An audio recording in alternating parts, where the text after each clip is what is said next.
Good evening. We are here to do one of our little interviews with Jason Deverell. Evening, Jason. We always start these with the obvious. How did your interest in magic start for you? Where did the whole magic thing start? So, my dad used to perform magic tricks to myself and my brother, only small stuff. He worked at Butlins in the 1950s in North Wales, and I've had a chat with Terry Herbert, and perhaps there's a chance that maybe they overlapped and were there at the same time. Of course, Butlins was a big thing at the time. A lot of the big acts came through Butlins, so my dad picked up a few tricks from there and a few scams. And he used to teach me a trick one week, and my brother a trick another week, and we'd perform it on each other. And so it'd be things like a broken match in a handkerchief and restored. He taught me the French drop, and he taught us both the circus card trick with a key card. That sort of thing. Cut and restore rope as well. He did, or piece of string. And then, so I must have been about 6 or 7 at the time. At my secondary school, I was good friends with a guy who was very good friends with John Stiles. And I got friendly with him. He showed me a couple of bits with a thumb tip and card warp, I think. And then left school and lost touch. So I ended up at age 40, just before my 40th birthday, on a course in Clerkenwell, and I walked past a magic shop, which was International Magic, and I thought, I'll pop in there, as my 40th birthday coming up, I'll do a trick. So I wandered in there, and I also went in to buy some silks to teach my son juggling. So I bought some silks, and I bought a thumb tip, and I bought a pack of cards, and then I bought some sponge balls, and the guy said, well, if you're going to buy all that, you might as well buy the starter pack. So I bought that, and the following day I bought some more, and the day after that I bought some more, and I've spent quite a lot of money in there. If this is on tape, I'm not going to say how much, because I don't watch it. And that was really me getting hooked, performing a little bit at my birthday party, and then about 3 years later, joining the BMS. Right, so you've actually only been performing, shall we say, at a non-family level for the last sort of 3 or 4 years? 18 months. 18 months, yeah. So I've been, I think it's November time, I would have been with the BMS for 2 years. Well, you've been very successful in that short space of time, but we'll come on to that later. So, who would you say has had the biggest influence? You mentioned your father. I mean, obviously he sowed the seed, but along the way, who else have you seen that you've admired, and do you have a particular favourite magician, maybe? Or? So, I thought about this. The first... having been to International, they said, look, we've got a lecture coming up after the third time of going in there, and that was Joshua J. So I was pretty impressed with Joshua J. And what astounded me was, for the princely sum of 15 quid, you could sit and watch one of the best magicians in the world, arguably, perform and then tell you how he did it. And that was just alien to me. I thought this was... you have to study for years and show some commitment, cutting your arm or whatever it would be. So I went along to another few lectures. John Vanderput, I seem to have some there was some affinity that I had with him and his character, and I think to some extent it was his performance style was really nice. He was creative. So that he was doing things with electronics. He did something with a MacBook, where he ran out of the theatre. And the only thing left was some music playing and his MacBook, and then he appeared and revealed the card on the PC. So that was just, for me, that was radical. But when he wasn't performing, there was sort of a sense of vulnerability and almost embarrassment about him. And to some extent, I feel a little bit about that with some of the magic that I perform, because it's sort of it's a little bit childish to some extent, because it's just magic tricks. Whereas I also get quite a lot of entertainment out of it, and actually there's a whole industry around it. People make livings at it and all sorts of things. So it's a world that is alien to my normal professional world. Which is what? IT. I work in corporate IT. Right. So, so that explains why the MacBook thing possibly, appealed to you particularly. Possibly. It was more the fact that it Innovative use. wasn't a piece of string and a deck of cards. And there was participation. You immersed yourself in that whole performance. So he just ran out, smashed the doors at the end as he ran out, and then he appeared sweating on the screen, having run, clearly in the same gear. So he'd really thought about this. And when he came back in the car at the end, he'd clearly run a long way. He'd just been standing outside. But there was a whole performance thing. He thought a lot about the impact of what he was doing. Jerry Sadovich, I enjoyed and have enjoyed my experiences with him. But I think the person whose performances and style has really resonated with me is Wayne Dobson. Right. I think he's a magic genius. I think he takes some simplistic ideas and just turns them into miracles, with an entertainment slant as well, or something that's entertaining. So they're the people who have probably affected me the most as it stands at the moment. Would you say that over the short time that we've known you, you're refining the humour part of it, and so therefore is that where the interest, particularly in Wayne Dobson, comes from? I think so, or possibly. I have learnt a lot from the people at the BMS. I've grown in my confidence and in my magic, so I'm really grateful to the people here, and I don't mean that lightly or glibly. The amount of encouragement I've got from and positive critique I've got from the people in the club has been exceptional.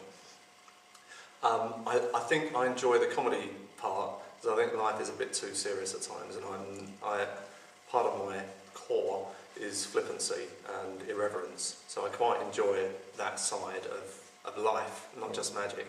But I think for me, I was thinking of the styles that I enjoy, and one of the styles that doesn't really ring my bell is the big stage magic, because for me that's mechanics that I can't necessarily see. So I enjoy the themes that somehow engage you, and I think Dobson has that, as did Van der Put, and I think people like Andy Nyman do as well, and the performances I like have some sort of emotional hook in some way, and laughter being a strong emotion. Do you actually consciously script your routines, or do you wing it? So I like to give the impression that I wing it, and I've scripted everything almost word by word, and then deviate from that. If I haven't scripted it out and rehearsed it, usually when I'm walking somewhere on my own or in the car and I'm calling it out loud, I'm feeling like a bit of a prat. If I don't do that, my performance isn't as confident. And I've done a couple of things here which haven't been very well rehearsed, and I haven't been happy with them. So mentally, I've decided not to perform something unless I've rehearsed it to the point where at least I can go beyond stumbling through it. Well, you obviously succeeded very well with your intentions, because you are the current holder of the club's George Trophy for stage magic. I don't think I've mentioned that. How much effort actually went into putting that routine together? Because it really all came together on the night, and you were very well received, and there were lots of positive comments. So how much effort went into that? Quite a lot. So I used 2 Wayne Dobson effects. One was Banana Drama, although it was, I enhanced it as far as I was concerned to have been in a Kiwi rather than been in a lemon. And the Nailed. And from one of the points, one of the factors that I really enjoy is scripting it and thinking about how it might work and how those things come together. I don't get a lot of chance to be creative in my work, so to have the opportunity to do it as a hobby or as part of the hobby is really quite satisfying. But I also struggle with it, as I'm highly critical of what I put down, and then I usually perform it to my children and then my wife, who is even more critical in a positive way. Goes to the bar. Yes, yeah. So I'd performed that probably once, actually the previous year that I'd performed it for the first time, but I'd stumbled through that. It was my first time on stage. The previous week we had rehearsed it, or the previous session we'd rehearsed it, and Roberto gave me some critique there, which I thought was really helpful, and again, that was unsolicited critique, but delivered in a really, really positive way, and I used that.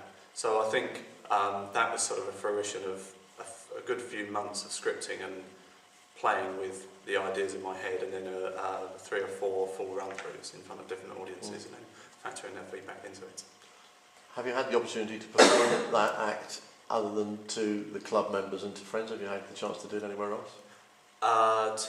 Most recently in Cyprus. Tell us about that. It was very similar, although in Nailed, which is where you reveal a card on a nail, although I used a knife, I missed the card. So, and what was really interesting is when I did the card reveal, I could see it wasn't the card because it didn't have a signature on it. And when I revealed it, I got gasps and claps. Oh, I've got the wrong card. So yeah, that was very odd. And again, it was quite well received. The miracle of getting a signed bill in a banana, and it was a equivoque, but they chose the banana, and the miracle afterwards was, well, what if I said the apple? I said, well, you'd have had it in the apple, wouldn't you? It's obvious. So they're studying the apple and the orange. So that was good fun for me. Yeah. So I mean, it's a shame in a way that you've only been doing this for a short time, because you've got a lot more experiences like that to look forward to if you carry on performing it. Trust me, things will go wrong as well, and you'll have some stories to tell. Do you have any magical ambitions? I mean, do you want to do this? Do you want to perform your magic semi-professionally, or are you just happy to do what you're doing at the moment? I'm 45 now, so the same sorts of things are going through my mind as they go through anybody else's mind. You know, what's the rest of my life all about? And I like the idea of performing as for a living. But actually, I think there's a degree of the grass is always greener on the other side. I suspect it's pretty tough. So I think for as long as my career allows, I'll keep it as a hobby. I'd like to perform more. Maybe if there's an opportunity for paid gigs, that would be great. The payment, I think, would just allow me to fund the magic rather than a particular lifestyle. My next ambition would be is probably the Magic Circle. We've got a few time constraints at the moment, so that will be my next step. Yeah. Have you put yourself a time frame on that? Yes, a couple of them, which I've revised at each Christmas. So probably. Do you want to share with us now what the goal is? Yeah, it will be within the next 12 months. So before the end of this year, I'm going to be heading up there and finding out more about it, and probably talking to you guys to find out. Well, as you know, there's no reason why you can't become an apprentice almost immediately, and then you've got time to follow the same route as 1 or 2 of our other members have. Right. Do you have a preferred learning method? Do you like to learn from books, DVDs? I like to read and work out what it is that those words really mean. I mean, some of the instructions are very difficult for me to understand, and some of the moves, they describe a move quite flippantly, and you know, what on earth is that? The Todd reverse buckle pass or something, I don't know. So I enjoy taking the books and reading that. What I really enjoy are the books on performance, performance style, presence, and I think I like to see the performances, but more to see how it comes together, and not necessarily to mimic them. So I guess a combination. And what I really enjoy is when someone shows an effect down here and starts talking through it, and then you can see it from different angles and start to get the practicality of it. Have you ever had the experience that was put into words by Eugene Berger? I think he was the first person I heard mention it, and that is that you don't choose the tricks, but the tricks tend to choose you. You get a gut feeling for what works for you. Have you had that experience? I actually did with Staggering, the thing that I did tonight, and for some reason I really like, and None. There's an effect, crikey, Dave Campbell does, the Irish poker hand, which Jerry Sadovich showed it to me, and then when I did it, it was clumsy, and it took me a long time to learn. And in his hands, it is just a stunning piece of magic. In my hands, and with my patter, it's sort of a fumbly bit of. It is a great effect, and it's the first trick I ever had someone gasp at when I did the reveal, and that I was really, really chuffed with. So I think that I have an affinity with that one as well. So I think probably those, certainly the first 2 tricks, and and the Irish poker hand I feel some affinity to. As well as some of the Dobson ones, actually. Yeah. Drama and White Nailed and, oh crikey, Gin and Tonic. I love that. Right. Just, yeah, and the effects are quite good too. It's maybe a Thank slightly... you for that, man. Well, your fan club over there. It's maybe a bit unfair considering the relatively short amount of experience that you've had performing, although your interest goes back, as you say, to about 6 or 7. But would you say there was one big magical do and a big magical don't that you've learnt along the way? Let's take the magical do. Whatever you do, you must do this. Oh, rehearse. Right. And rehearse the patter. Yeah, get the moves down, but then the moves are one thing, but I think what brings it to life is the story and the engagement with the audience, the participants. As we say, it's the journey, not the destination. Yes, I think you're right. And don't perform if you're not ready. And I think that's as much as to your own confidence as it is to the entertainment of the audience. And of course, there's a reputational issue there too. What would you say is the best reaction you've had to any trick that you've ever performed, close up or stage? I think, well, there are probably two. One was when I won the George Trophy, my family were here. So it was a delight to not only perform in front of them here, but to win that trophy in front of them here, and with a cast of accomplished magicians, which was good. But the one that really sticks in my mind is that first ever gasp when I did the reveal. You know, I clicked over the top of 3 bank cards, turned them over, and there were 3 aces. And there was an audible gasp, and I thought, wow, I've done that somehow, and that was that doesn't happen in my life very often. Hey, think of that what you will. Yes, well, what you do in your private life is your own affair, of course. And just sort of to wind things up, really, not so much in a magical context, because I've already asked you about your magical ambitions, but if you had a real magic wand, what wishes would you make for yourself come true, magically or not, right now? Oh, crikey. That's an odd question for me to answer, because and I'm uncomfortable answering it, because my heart says something, and I'd give a flippant response around removing the world of child poverty and curing all wars or something. But an ambition, I think for me, from a selfish perspective, having a degree of freedom, and that sort of freedom from caring, and that doesn't mean to say that I don't want to care about people. I very much do care for the people who are close to me, but it's sort of ensuring that there's carefree people around me. If that probably sounds a bit too. Do you see possibly that performing magic yourself? I'm reminded of David Class when he was interviewed. He said he didn't think there was anything better than making people happy or getting approval from a child saying that's the best kids' show or party that they've been to. You can't put a price on that. Would you tend to agree with that? Is that the sort of thing that you're talking about? No. Good? No? Fine, we'll explain. No, I this starting to touch on some of my core beliefs, but I think people are fundamentally selfish, and although people like to do things for others, it's what they feel inside by doing that for others that encourages them to do it. So whilst I might give you a birthday present because I want you to be happy on your birthday, if you turn around and walked away and said, well, I don't care about that, Jason, I would still have given you the birthday, but I wouldn't feel very good about it, so I'd be disinclined to do it again. So that gift makes me feel good inside. So I think the things that make me feel good inside and make me feel free enough to be creative, probably a degree of financial freedom, degree of freedom from worrying about other people's health or the future of my children or paying a mortgage and that sort of thing. So I think that's what I'm touching on.